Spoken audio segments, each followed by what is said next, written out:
Good morning बच्चों, आज हम फिर से हाजिर हैं एक नई वीडियो में एक नई टॉपिक के साथ। और आज हम बात करेंगे बड़े भाई साहब कहानी के क्वेश्चन आंसर के बारे में, जिसके लेखक हैं प्रेमचंद। तो चलिए शुरू करते हैं।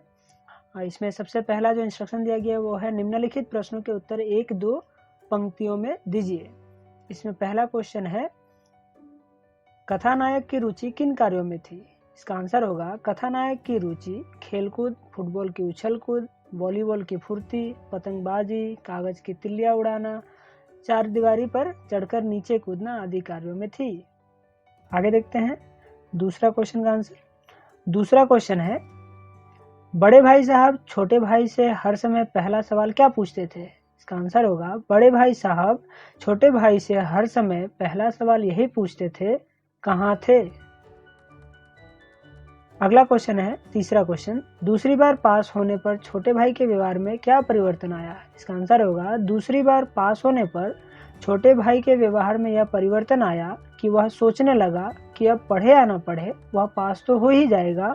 इस कारण वह बड़े भाई की सहनशीलता का अनुचित लाभ उठाकर अपना अधिक समय खेलकूद में लगाने लगा। अगला क्वेश्चन है, बड़े भाई साहब छोटे भाई के उम्र में कितने बड़े थे और वे कौन सी कक्षा में पढ़ते थे? इसका आंसर होगा बड़े भाई साहब अपने छोटे भाई से उम्र में 5 साल बड़े थे और वे छोटे भाई से 4 दर्जे आगे अर्थात वे 9वीं कक्षा में थे। अगला क्वेश्चन है, बड़े भाई साहब दिमाग को आराम देने के लिए क्या करते थे? इसका आंसर होगा बड़े भाई साहब दिमाग को आराम देने के लिए कभी कॉपी पर और कभी किताब के हाशियों पर चिड़ियों, कुत्तों, बिल्लियों के चित्र बनाते थे। कभी कभी वे एक शब्द या वाक्य को अनेक बार लिख डालते, कभी शेर शायरी की बार बार सुंदर अक्षरों में नकल करते, कभी ऐसी शब्द रचना करते जो निरर्थक होती, कभी किसी आदमी का चेहरा बनाते। फिर अगला क्वेश्चन है, निम्नलिखित प्रश्नों के उत्तर 25 से 30 शब्दों में लिखिए। इसमें पहला जो क्वेश्चन पूछा गया वो है, छोटे भाई ने अपनी पढ़ाई का टाइम टेबल बनाते समय क्या क्या सोचा और फिर उसका पालन क्यों नहीं कर पाया? इसका आंसर होगा टाइम टेबल बनाते समय छोटे भाई ने सुबह 6 बजे से लेकर रात 11 बजे तक विविध विषय पढ़ने की बात सोची।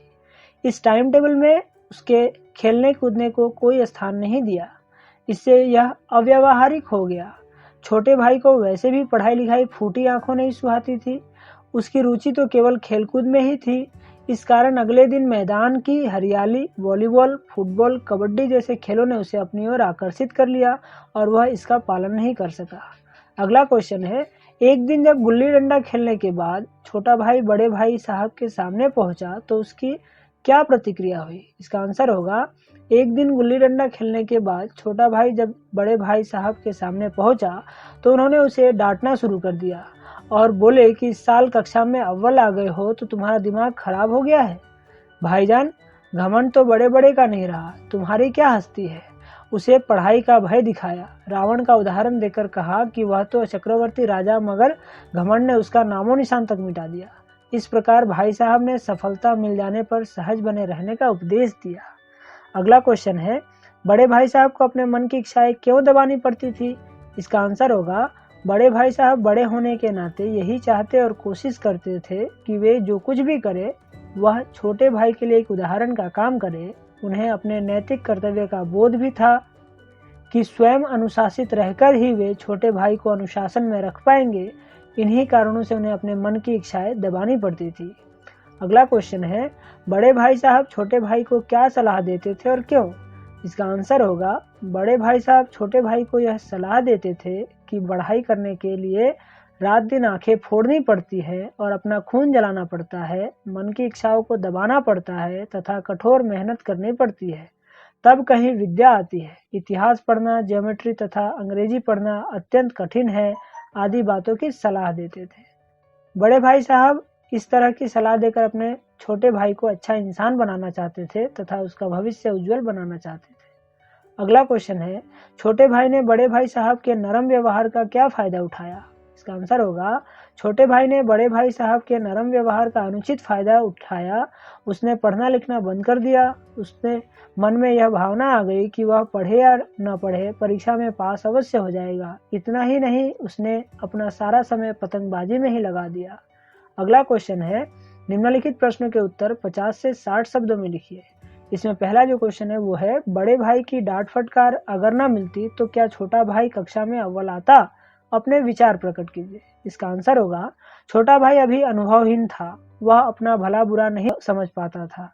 यदि बड़े भाई साहब उसे डांटते फटकारते नहीं तो वह जितना पढ़ता था उतना ही नहीं पढ़ पाता और अपना समय खेलकूद में ही गंवा देता। उसे बड़े भाई की डांट का डर था, इसी कारण उसे शिक्षा की अहमियत समझ में आई, विषयों की कठिनाइयों का पता लगा, अनुशासित होने के लाभ समझ में आए और वह अव्वल आया। अगला क्वेश्चन है, इस पाठ में लेखक ने समूची शिक्षा के किन तौर तरीकों पर व्यंग किया है? क्या आप उनके विचार से सहमत हैं? इसका आंसर होगा, इस पाठ में लेखक ने समूची शिक्षा के अनेक तौर तरीकों पर व्यंग किया है। वे कहते हैं कि ये शिक्षा अंग्रेजी बोलने लिखने पढ़ने पर जोर देती है, आए ना आए पर उस पर बल दिया जाता है, रटने पर भी जोर दिया जाता है। यहाँ रटने रिपीट हो गया है, एक ही बार रटने लिखना है। अर्थ समझ में आए ना आए पर रटकर बच्चा विषय में पास हो जाता है। साथ ही अलजबरा ज्यामिति निरंतर अभ्यास के बाद भी गलत हो जाती है। अपने देश में इतिहास के साथ दूसरे देश के इतिहास को भी पढ़ना पड़ता है, जो जरूरी नहीं है। छोटे छोटे विषयों पर लंबे चौड़े निबंध लिखना, ऐसी शिक्षा जो लाभदायक कम और बोझ ज्यादा हो, ठीक नहीं होती है। शिक्षा सदैव बाल केंद्रित होनी चाहिए, जिससे देश का हर बच्चा लाभान्वित हो सके। अगला क्वेश्चन है, बड़े भाई साहब के अनुसार जीवन की समझ कैसे आती है? इसका आंसर होगा, बड़े भाई साहब के अनुसार जीवन की समझ केवल किताबी ज्ञान से नहीं आती, बल्कि अनुभव से आती है। इसके लिए उन्होंने अम्मा, दादा व हेडमास्टर की माँ के उदाहरण भी दिए हैं कि वे पढ़े लिखे न होने पर भी हर समस्याओं का समाधान आसानी से कर लेते हैं। अनुभवी व्यक्ति को जीवन की समझ होती है, वे हर परिस्थिति में अपने को ढालने की क्षमता रखते हैं। इसमें आप एक चीज देखेंगे कि यहाँ जो ये की वे है, ये दोनों अलग अलग होगा, एक साथ नहीं होगा। फिर अगला क्वेश्चन है, छोटे भाई के मन में बड़े भाई साहब के प्रति श्रद्धा क्यों उत्पन्न हुई? इसका आंसर होगा, बड़े भाई साहब अक्सर अपने छोटे भाई को पढ़ाई में दिलचस्पी लेने के लिए कभी प्यार से समझाकर तो कभी डांटकर समझाने का प्रयास करते रहते थे, लेकिन छोटा भाई खेलकूद कर भी हर कक्षा में प्रथम स्थान प्राप्त करता। इससे उसमें अभिमान सा आ गया था। इस अभिमान का भाई साहब ने जिस युक्ति से दूर किया, उससे छोटे भाई के मन में उनके प्रति श्रद्धा उत्पन्न हुई। अगला क्वेश्चन है, बड़े भाई की स्वभावगत विशेषताएं बताइए। इसका आंसर होगा, बड़े भाई की स्वभावगत विशेषताएं निम्नलिखित है। पहला, बड़े भाई अध्ययनशील थे, वे दिन रात पढ़ाई में ही जुटे रहते थे, इसलिए खेलकूद, क्रिकेट मैच आदि में उनकी कोई रुचि नहीं थी। दूसरा, यहाँ ख होना चाहिए था, ग हो गया है।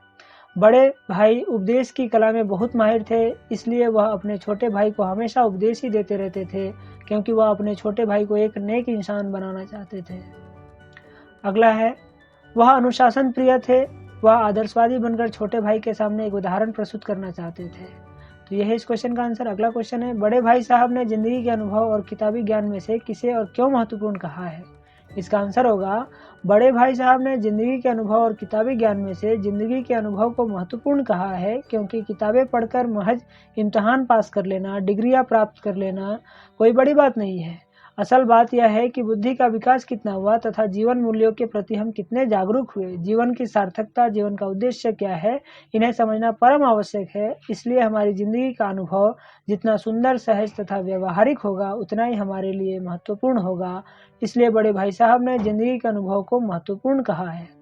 अगला क्वेश्चन है, बताइए पाठ के किन अंशों से पता चलता है कि, पहला जिसमें क्वेश्चन पूछा गया है, छोटा भाई अपने बड़े भाई साहब का आदर करता है। इसका आंसर होगा, छोटे भाई का मानना है कि बड़े भाई को उसे डांटने डपटने का पूरा अधिकार है, क्योंकि वे उससे बड़े हैं।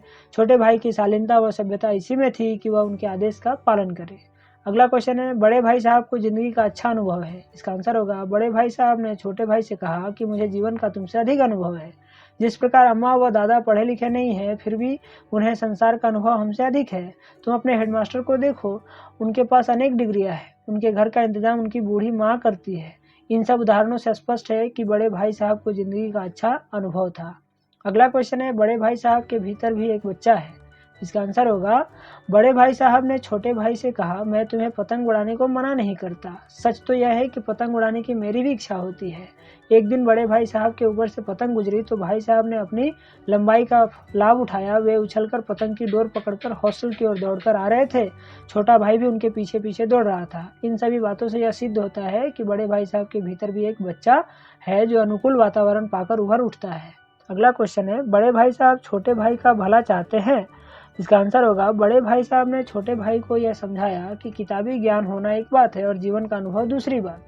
इसी क्रम में उन्होंने कहा, तुम पढ़ाई में परीक्षा पास करके मेरे साथ आ गए हो, लेकिन यह याद रखो कि मैं तुमसे बड़ा हूँ और तुम मुझसे छोटे हो। मैं तुम्हें गलत रास्ते पर पैर रखने के लिए थप्पड़ भी मार सकता हूँ, अर्थात तुम्हें डांटने का मुझे पूरा हक है। इससे पता चलता है कि बड़े भाई साहब छोटे भाई का भला चाहते थे। अगला जो क्वेश्चन है उसके लिए इंस्ट्रक्शन दिया गया है कि निम्नलिखित के आशय स्पष्ट कीजिए। इसमें पहला क्वेश्चन है, इम्तिहान पास कर लेना कोई चीज नहीं, असल चीज है बुद्धि का विकास। इसका आंसर होगा इस पंक्ति का आशय है कि इम्तिहान में पास हो जाना कोई बड़ी बात नहीं है, क्योंकि इम्तिहान तो रटकर भी पास किया जा सकता है। केवल इम्तिहान पास करने से जीवन का अनुभव प्राप्त नहीं होता और बिना अनुभव के बुद्धि का विकास नहीं होता। वास्तविक ज्ञान तो बुद्धि का विकास है, जिससे व्यक्ति अपने जीवन को सार्थक बना सकता है। फिर अगला क्वेश्चन है, फिर भी जैसे मौत और विपत्ति के बीच भी आदमी मोह और माया के बंधन में जकड़ा रहता है और मैं फटकार और घुड़कियां खाकर भी खेल कूद का तिरस्कार न कर सकता था। इसका आंसर होगा इन पंक्तियों में लेखक कह रहा है कि जिस प्रकार आदमी मौत जैसे सत्य को सामने देखकर भी संसार के मोह माया रूपी बंधनों में जकड़ा रहता है, सांसारिक सुख नश्वर है, यह जानते हुए भी आदमी भौतिक सुखों को भोगने में लगा रहता है, ठीक इसी प्रकार से लेखक भी बड़े भाई साहब की डांट फटकार खाकर भी खेलना कूदना छोड़ नहीं सकता था। खेलकूद में आसक्ति के कारण वह बड़े भाई साहब की तरह तरह की डांट फटकार सह लेता था। अगला क्वेश्चन है, बुनियाद ही पुख्ता न हो तो मकान कैसे पायदार बने। इसका आंसर है इस पंक्ति का आशय है कि जिस प्रकार मकान को मजबूत बनाने के लिए उसकी नींव को गहरा तथा ठोस बनाया जाता है, ठीक उसी प्रकार जीवन रूपी भवन की नींव को मजबूत बनाने के लिए शिक्षा रूपी नींव भी बहुत मजबूत होनी चाहिए, क्योंकि इसके बिना जीवन रूपी मकान पायदार यानी टिकाऊ नहीं बन सकता। अर्थात पढ़ाई की मजबूती के लिए उसे प्रारंभ से ही मजबूत बनाया जाता है। अगला क्वेश्चन है, आंखें आसमान की ओर थी और मन उस आकाशगामी पथिक की ओर जो मंद गति से झूमता पतन की ओर चला आ रहा था, मानो कोई आत्मा स्वर्ग से निकलकर विरक्त मन से नए संस्कार ग्रहण करने जा रही हो। इसका आंसर होगा इन पंक्तियों में लेखक कह रहा है कि उनकी आंखें आसमान की ओर देख रही थी तथा मन उस आकाश में उड़ने वाली पतंग में लीन था जो कटकर धीमी चाल से झूमती हुई नीचे गिर रही थी। उस समय आकाशगामी पतंग ऐसी प्रतीत हो रही थी मानो कोई आत्मा स्वर्ग से अलग होकर अनमनी होकर धरती पर नए संस्कार ग्रहण करने जा रही हो, अर्थात जन्म लेने जा रही हो। ठीक वैसा ही हाल लेखक का था। तो ये था इस चैप्टर का आखिरी क्वेश्चन और इस तरह से सारे क्वेश्चन के आंसर पूरे होते हैं। आशा करता हूँ कि आपको सारे क्वेश्चन के आंसर समझ में आ गए होंगे। अगर अब भी किसी क्वेश्चन को या किसी क्वेश्चन के आंसर को लेकर कोई डाउट है तो आप नीचे कमेंट बॉक्स में कमेंट कीजिए, मैं आपके सवालों का जवाब जरूर दूंगा। तो ठीक है, हम मिलते हैं अगली वीडियो में, तब तक के लिए धन्यवाद।